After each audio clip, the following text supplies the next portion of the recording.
કેવું છે બાળકોના સ્કૂલમાં શું કરશે અને ટ્યુશનમાં શું કરશે? જો ટ્યુશનમાં હું સૌથી વધારે વાત કરી હોય તો 3-4 બહેનો છે બરાબર, એમની જોડે મેં સૌથી વધારે વાત કરી છે, પણ એમનો પર ટાઈમ વેસ્ટ નહીં કર્યો, પરિણામ તમે જોયું. ઓકે, તો તમને ચર્ચા કરશે. બેટા આપણી વાતો આપણા પૂરતી રાખજો.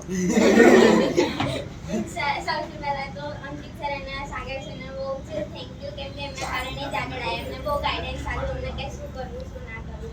સ્ટાર્ટિંગના દિવસોમાં તો ઉત્સાહમાં રોજ મહેનત કરતા હતા, કલાક બે કલાક રાખશે, પણ જેવા મહિનો કેવું કર્યું પછી તો બધું નીકળી ગયું. પછી મસ્તી ચાલુ કરી દીધી અમે, પણ લાસ્ટ ટાઈમે બહુ મહેનત કરી હતી અમે લોકોએ. આખો દિવસ અહીંયા રહેતા હતા, વાંચતા હતા, કંઈ બી હોય તો અમે સીધા સાગર સરને મળવા જઈએ, કાં તો અંકિત સરને. તાળીઓ પાડો ભાઈ, ચલો.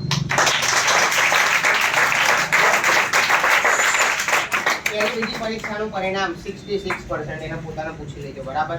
66% કેટલું છોકરાઓ એને આંખો પલાળી, કેટલી આંખો એને પલાળી છે બરાબર, કે નહીં થાય, પરંતુ આ એ જ એક મોમેન્ટ છે છોકરાઓ બરાબર, કે જ્યાં તમારે સમજવાનું આવતા વર્ષે તમારો પણ આવી રીતે